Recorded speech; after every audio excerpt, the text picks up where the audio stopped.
Nathan and I started from scratch. During our most desperate year, we could only huddle in a pigsty to stay warm. He once promised me that once we made money, he would give me the most lavish wedding. But later, he was hospitalized in a car accident. When I used my ID card to process medical insurance, I unexpectedly saw his marriage certificate with his cousin Sophia, along with a pregnancy test and a paternity test. Nathan explained helplessly that the family couldn't go extinct, and he just wanted a child. I nodded, calculated all the years of my hard work into cash, made a spreadsheet, and sent it to Nathan. Since Nathan had found someone else, I wanted all the wages from these years paid out in one lump sum. The moment the documents were signed, Nathan leaned on his crutches, frowned, and looked at me. "Evelyn, what do you mean?" He hadn't even caught his breath yet. With beads of sweat on his forehead, in the past, I would have rushed forward to comfort him. But now, I pretended not to notice and continued packing my luggage. "You're getting married. It's not appropriate for me to stay here." Nathan looked at the cardboard boxes in front of me, surprised by my decisiveness. He softened his tone, as if resigned, and said, "Can you let me explain? Don't jump to conclusions so quickly." "All right, go ahead, I'm listening." I kept moving my hands. Responding half-heartedly, Nathan grabbed my hand. "Sophia is pregnant, I need a child. The family needs an heir," seeing that I didn't respond. He continued, "After she gives birth and the paperwork is finalized, I'll divorce her. You understand, I'm doing this for you, you can't have children." Realizing he had said the wrong thing, Nathan abruptly shut his mouth. However, I simply nodded calmly, indifferently saying, "All right, I didn't say no." He finally showed a hint of joy, but before he could speak, my next words came tumbling out. "It's your private matter as a couple, it's none of my business." As soon as I finished speaking, Nathan's expression changed instantly. "I've already said I have no feelings for her. It's just for the sake of continuing the family line." "What are you trying to do? You're becoming more and more unreasonable. Think about it yourself. Without me, where do you think you'll go?" Looking at his cold and angry expression, I just laughed sarcastically. Doesn't he know why I can't get pregnant, no matter how fiercely we argued or how big the fights got? We never brought this issue out into the open. At the time, our careers were just taking off, and Nathan said he wanted a child. But I had been working tirelessly for years, and my body was worn out, making conception extremely difficult. So, to increase my chances of getting pregnant, I started going to the hospital every day. Ovulation injections were administered into my body, one after another. Hormone medications were swallowed in large quantities. Finally, I became pregnant, a child that was uniquely mine and his. But just as I was filled with joy at the prospect of building the family I had always dreamed of with Nathan, he told me with a worried expression, "Evelyn, let's terminate the pregnancy. I'm not ready to be a father." But it was he who had said he wanted a child.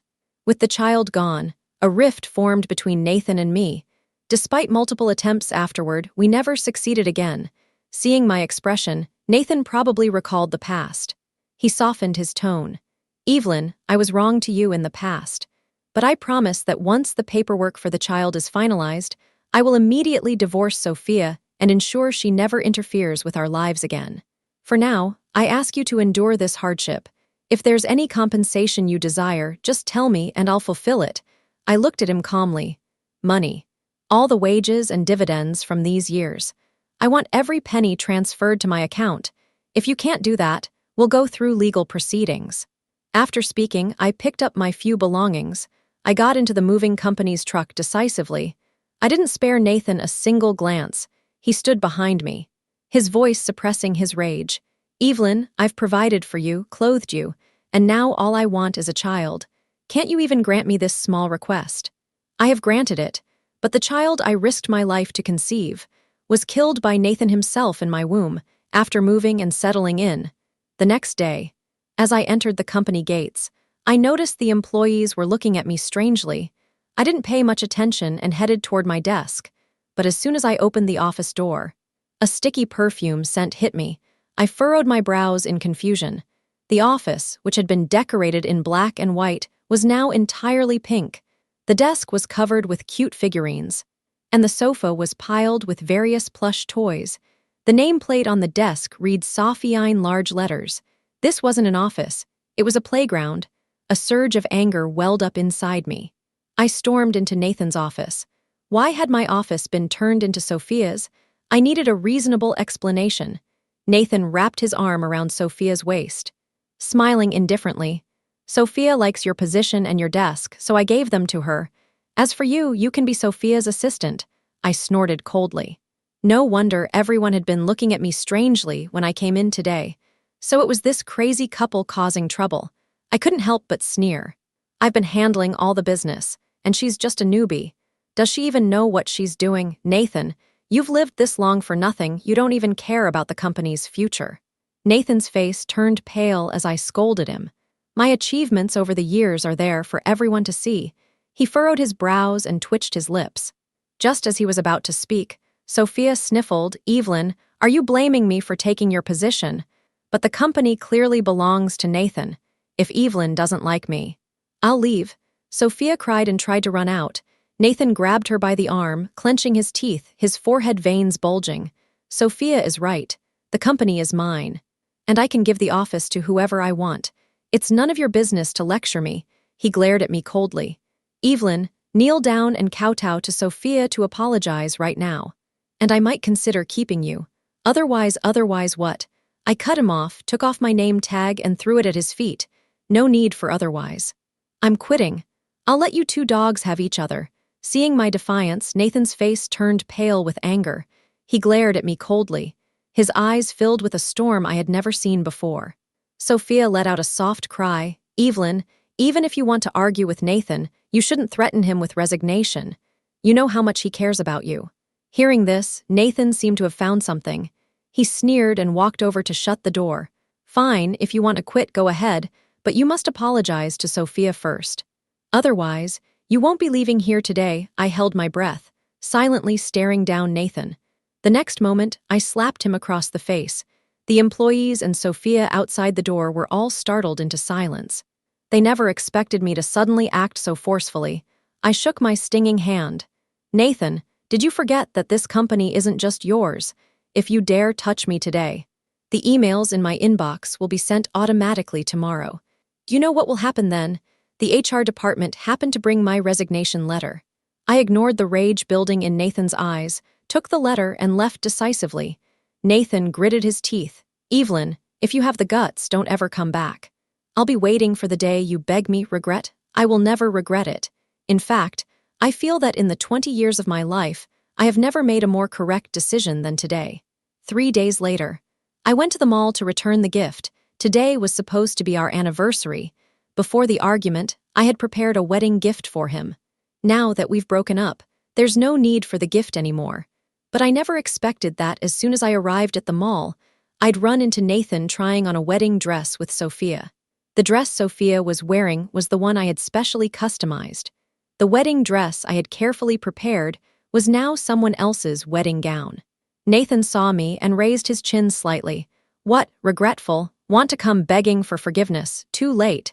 But since you've been with me for so many years, I can reluctantly forgive you, but this wedding dress isn't coming back to you. Sophia said she likes this one. Let her have it."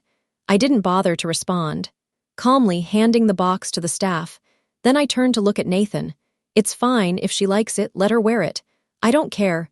Perhaps my indifferent attitude hurt Nathan's feelings. He let go of Sophia's hand and walked toward me. "How long are you going to keep this up? If you keep this attitude, I'll really marry Sophia." I disgustedly shook off his hand. "We've already broken up. Who you marry or hold a wedding for doesn't concern me." Saying this, I sneered coldly and challenged Nathan with my gaze. "Or are you saying you want a polygamous marriage? Pregnant women can't handle stress. If you do this, how can the baby in your little wife's womb be born?" After saying that, I turned and walked away. Behind me, I heard the sound of a chair falling to the ground. I thought I wouldn't have anything to do with them anymore. That night, however, Sophia sent me a message which was unusual. "Evelyn, I should thank you for introducing me to Nathan. If it weren't for you, Nathan and I wouldn't be where we are today." This provocation was utterly childish. I was about to block and delete her. Several photos of her and Nathan embracing intimately popped up instantly. At the same time, several extremely explicit videos appeared. My pupils contracted sharply. The content of the videos was nothing else but the entire process of Sophia and Nathan having sex.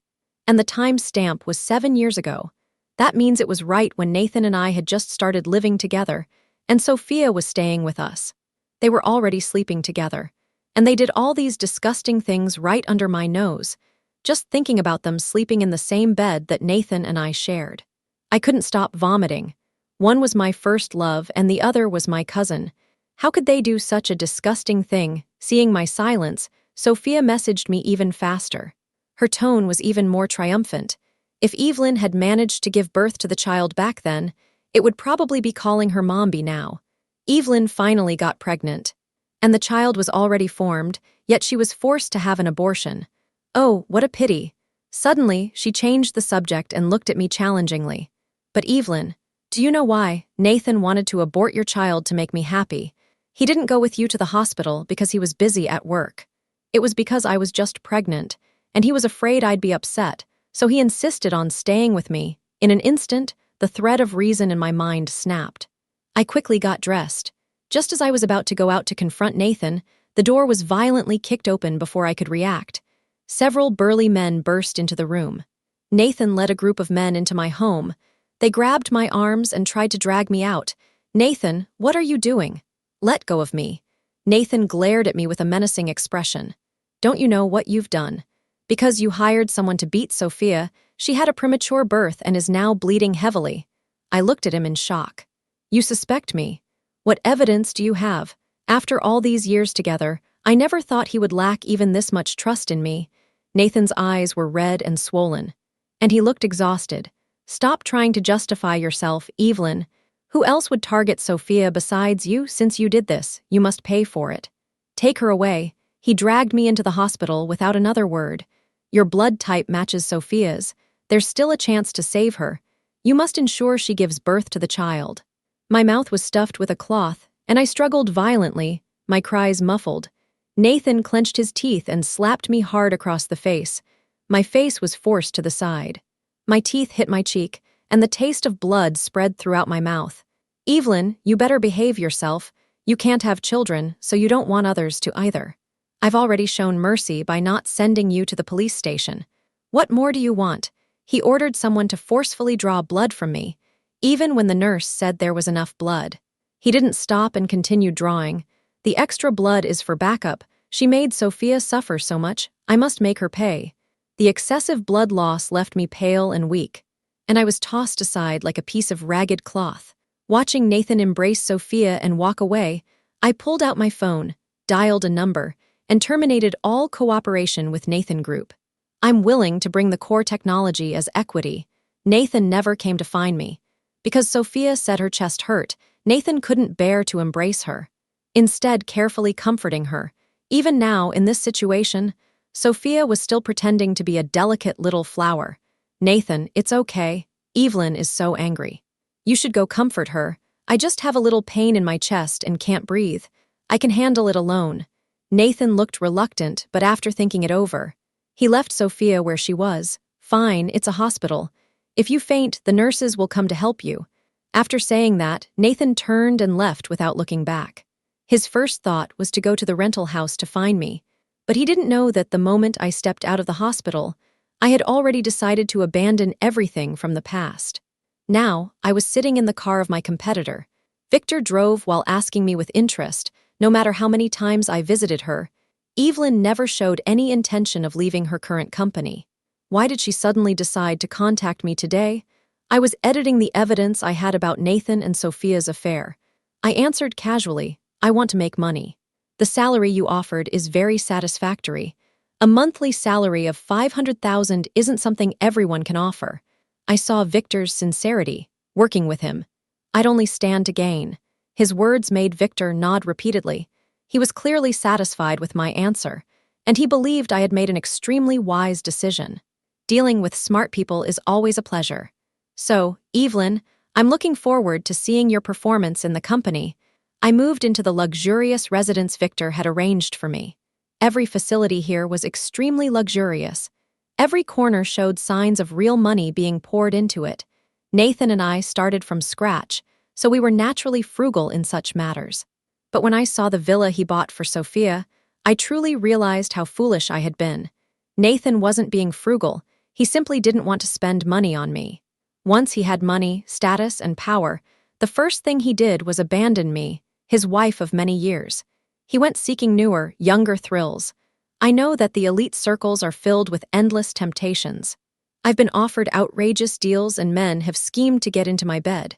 But I've always thought about the bond between Nathan and me. I've never crossed the line. But my tolerance and my concessions, in Nathan's eyes, it just meant I was clinging to the past. But thankfully, all of that is over now. But I never imagined that the next day. When I went to work, Nathan would be waiting at the entrance of Victor's company, blocking me from entering and refusing to let me in. "Evelyn, didn't you say you'd never betray our feelings? Then, what does it mean that you're using our company's technology to invest in Victor? The company's already struggling. Are you trying to bankrupt me?" Facing Nathan's desperate accusations, I couldn't help but find it amusing. I took a step forward and slapped him across the face. "You're curious. Aren't you all right? I'll tell you everything today." Nathan was still in shock, but my next slap already landed on his face. "This slap was for your infidelity. And the person you cheated with was my cousin. This slap is for your ingratitude and breaking the vows you once made. This slap is for your stupidity and ignorance, for killing my child with your own hands just to please your mistress." The crisp sound of slaps echoed downstairs in the company building. It drew a crowd of onlookers. They pointed and whispered at Nathan. With every word they spoke, Nathan's expression grew darker and darker. He gritted his teeth and demanded, "Evelyn, do you have to humiliate me in front of all these people?" Hearing Nathan's accusation, I couldn't help but laugh out loud. "I just want to humiliate you. What can you do to me?" Nathan's face turned dark, and he raised his hand to slap me. But he was caught by my bodyguard behind me, while he was still in shock. I kicked him hard in the stomach. "Know your place and go home quietly. Hopefully, when we meet in court in a few days, you'll still have this arrogance." After saying that, I had my bodyguard throw Nathan out. At the same time, I took half a day off from work and asked Victor for some time to adjust my emotions. Victor was very understanding. Today, Nathan had caused such a commotion at the company entrance. As the company leader, he had heard about it. Therefore, he didn't intend to make things difficult for me, and even provided me with an extremely comfortable place to rest. "Rest here properly. Once you've adjusted, you can return to work." After thanking Victor, I closed the door behind me. The room fell silent, and I could only hear my own breathing, and the sound of my heart beating wildly because I hadn't calmed down yet. The scenes between Nathan and me replayed over and over in my mind, the good and the bad. They all came flooding back. It made me wonder if Nathan had already made a mistake in our relationship. That's why our relationship had grown increasingly mundane. I had once thought it was because of the lost child, but now it seemed he simply found me old and unattractive, preferring the young girls just out of college. Thinking of this, I couldn't help but recall the events of the abortion at the hospital. I had never dared to revisit those memories. But just now, I suddenly remembered what the doctor told me.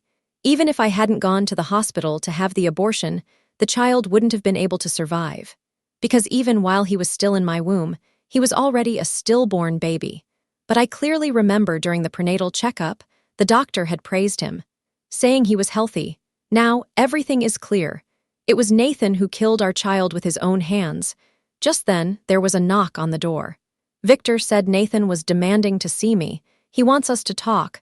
I didn't want to see him, but the hatred in my heart needed to be released. Otherwise, I would suffocate from it. So before Nathan could speak, I confronted him first. "Nathan, I'm asking you one last time. What happened to our child, Evelyn? That was many years ago. Can't you just let it go? Sophia gave birth to a very cute daughter. From now on, you will be her godmother and take her place in honoring our child." I cut Nathan off abruptly. "Shut up." Then I pulled open my clothes, revealing the skin on my waist covered in needle marks. "Nathan, do you really think you deserve me?" I pointed at the bruises on my waist, my voice trembling with anger. "All these years, I followed you through hardships, sleeping in moldy, stinking bridges and eating leftovers from trash cans. To secure the project, I even drank until I vomited blood but couldn't bring myself to stop. After we succeeded in our business, you said you wanted a child. Wanted a family with me. I risked my life to conceive and carry the baby. I choked on my words, struggling to breathe. What have I gotten in return for all my sincere efforts over the years? Nathan, you truly deserve this. The scars on my body felt like slaps across Nathan's face. His face flushed alternately red and pale, clearly taken aback by the depth of my resentment. Evelyn, you're completely unreasonable. What woman wouldn't want to have children? Sophia gave me a name for our family. What's wrong with that? If you couldn't have children, would I have had to find her? Even now, Nathan is still using his old excuses. This time, I won't hold back. I pulled out all the messages Sophia sent me that day. Sophia's seductive and triumphant voice echoed in the quiet room. Every word was a declaration of Nathan's crimes. The last word was spoken. Nathan's face turned pale. He no longer had the arrogance he had moments ago. He looked defeated and dejected. His lips trembled as he reached out to hold my hand, due to extreme nervousness. His voice also trembled. It's not like that, Evelyn. Let me explain. This isn't what Sophia said. Our child couldn't possibly be a stillbirth. There must be some misunderstanding. Sophia must have deceived you. Before Nathan could finish speaking, I directly dialed the internal line. I instructed the bodyguards to expel him. Do not come looking for me again. Nathan, our relationship is completely over. Nathan returned home in a daze. In his hands were the property division agreement and the share division agreement I had sent him via express delivery. He sat on the sofa with his head hanging low. He felt an emptiness in his heart. Sophia held the child in her arms and approached him. Baby, come see Daddy. Daddy is in a bad mood. Let's cheer him up. I had thought Nathan would pick up the child affectionately, but he glanced at them with disgust. Then he pushed the child away with a look of revulsion. The simple action made the child in her arms burst into tears. The sharp cries annoyed Nathan. He scolded, Can you take the child away? You're disturbing me. Sophia heard Nathan's words and felt instantly displeased. What do you mean? The child hasn't seen you all day. I just wanted the child to come and keep you company and make you happy. What kind of attitude is that? Facing Sophia's aggressive attitude, Nathan felt even more irritated. He stood up and pushed Sophia aside. If you're really bored, go learn how to take care of a child. Stop hanging around me. You're annoying me. Sophia was extremely unhappy. She rushed forward and grabbed Nathan's arm. Don't go. I won't let you leave. We're married, and the child isn't just mine. What gives you the right to abandon your responsibilities? Nathan was already furious. And now Sophia was provoking him further. He immediately slapped Sophia across the face. His expression was grim, and his words were devoid of any emotion. Sophia, I've told you before, I married you only for the sake of the children. Don't get any ideas about things that don't belong to you. If you keep crossing the line, don't blame me for leaving you and taking the children with me. With that, Nathan turned and walked away without looking back. He went to the basement wine cellar alone, hoping to numb his nerves with alcohol. But the more he drank, the clearer the memories of me became in his mind. He couldn't help but recall the year he decided to start his own business. I sold everything of value I had to raise the startup capital for his business. With the limited capital, Nathan bought 2 sows with piglets. That's how we started our pig farm. As the farm grew larger, the business flourished. We earned more and more money. Soon, we established a company and began large-scale expansion. In just 5 years, we became a leader in the industry and successfully went public. Nathan couldn't help but recall the words I had spoken in the HR department. Without you, I wouldn't be where I am today. The company's success is all thanks to the countless cups of white wine I drank for you. I've wronged you. And I've betrayed the promise I made to myself to take care of you for the rest of my life. With these thoughts in mind, Nathan picked up his phone to send me a message of apology. But after sending the message, all that remained was a red exclamation mark. He suddenly remembered that during their first argument, I had already blocked and deleted him. Back then, Nathan thought I was just throwing a tantrum and would come back eventually. But now, he clearly realized. I wasn't throwing a tantrum. I had truly decided to leave him. I don't want him anymore. Half a month later, the court hearing took place. I saw Nathan and Sophia again. The 2 of them had been sued by me for intentional assault and bigamy. Sophia was still struggling, refusing to admit her crimes. But Nathan was different. He seemed to have come to terms with it, facing the judge's presentation of the criminal facts. He confessed without hesitation.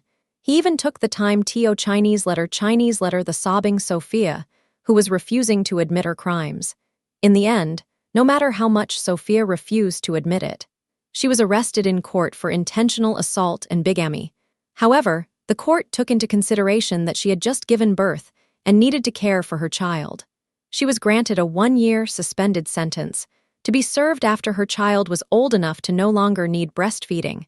Nathan wasn't so lucky. He was arrested in court and sentenced to 5 years in prison.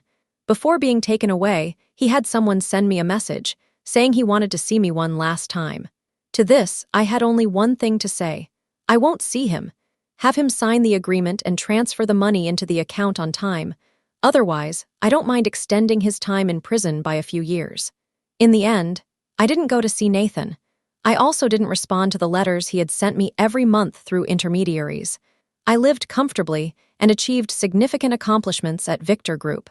On the day of the year-end meeting, Victor gave me an 8 million yuan bonus and a 30 million yuan incentive. Evelyn, I knew you could do it.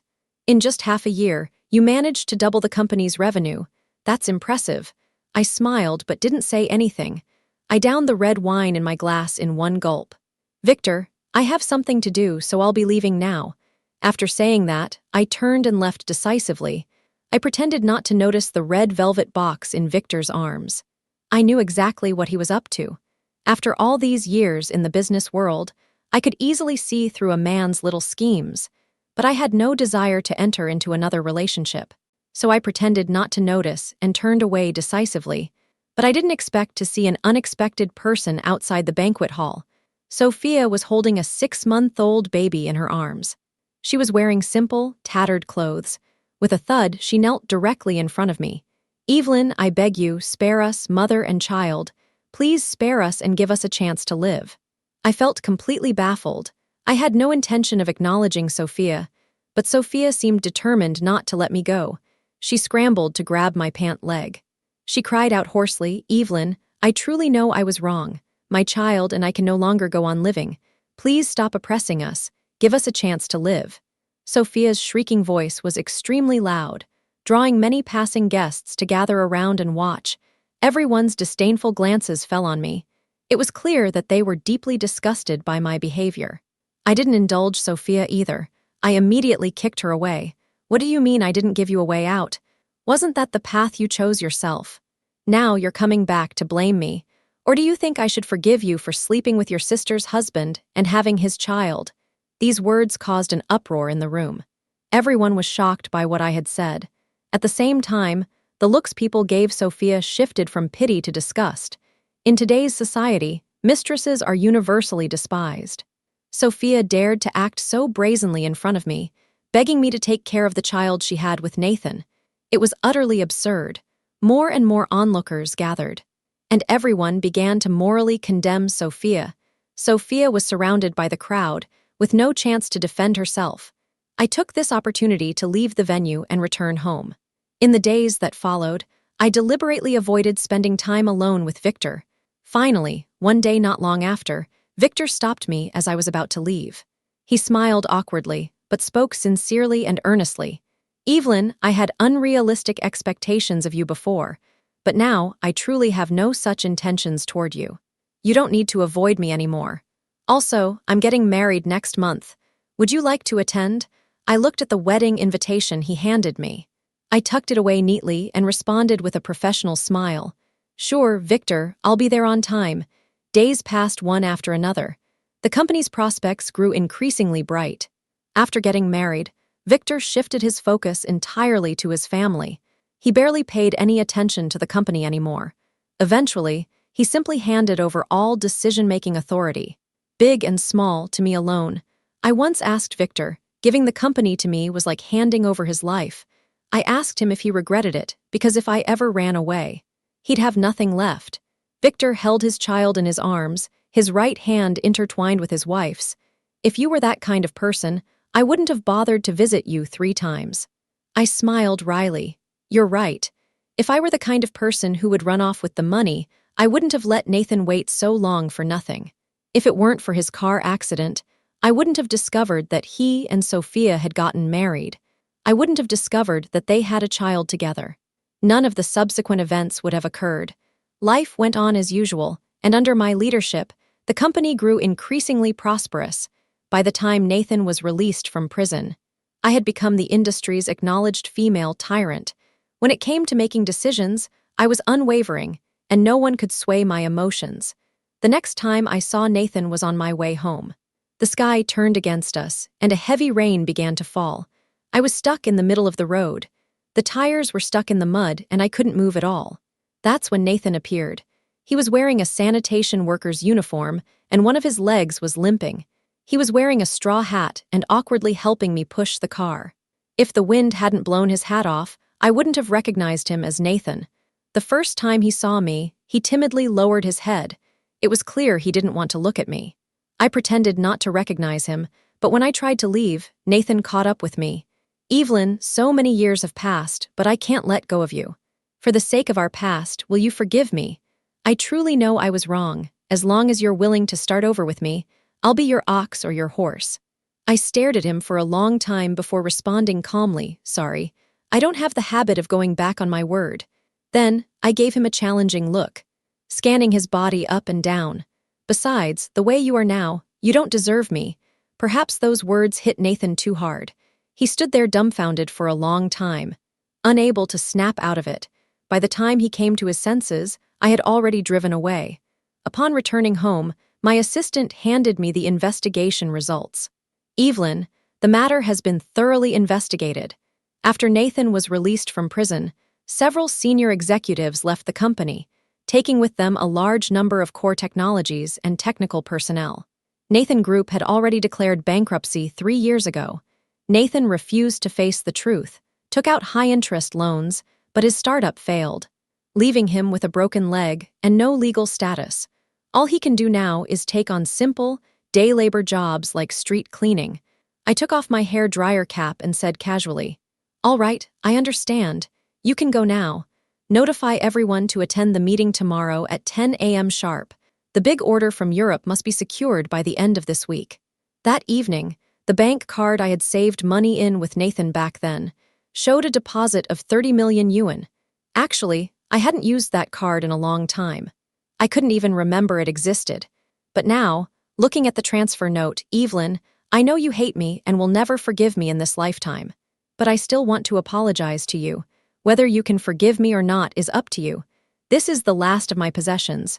From now on, I hope you stay safe, happy and healthy. I just find it a bit ironic. Now I regret it. What was I thinking back then?" I quickly opened the donation website for impoverished mountainous areas.